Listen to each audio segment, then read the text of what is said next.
Ахмет Байтұрсынов қазақ халқының 20 ғасырдың басындағы ұлт азаттық қозғалыс жетекшілерінің бірі, мемлекет қайраткері, қазақ тілі білімі мен әдебиеттану ғылымдарының негізін салушы, Алашорда үкіметінің мүшесі. 28 қаңтар Алаш рухының ақтаңгері, тұтас буынның төл басы. Кешегі Абай, Ыбырай, Шоқан салған ағартушылық демократтық бағытты ілгері жалғастырушы Ахмет Байтұрсыновтың туылған күні. Дәл осы күні Қостанай мемлекеттік университеті жыл сайын Ахан ескерткішіне арнайы гүл шоқтарын қойып, рухына тағзым етеді. Дәстүрлі іс-шаралар өтумен қатар дөңгелек үстел ұйымдастырылып, оқытушылар, профессорлық қауым назарына студенттердің ғылыми зерттеу жұмыстары ұсынылады.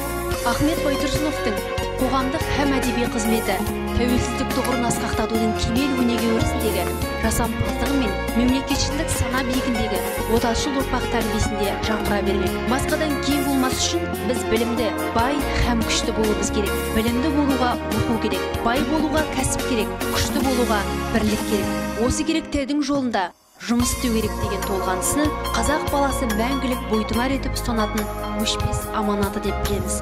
Осынау мерейлі күндері ана тілін ардақтаған, ата тарихын қастерлеген ұрпақ Алаш ардақтысының әдеби және ғылыми мұрасынан тағылым алып, бабалардың ақ жолы мен азаттық тұғырын асықтата беретініне нық сенімдеміз.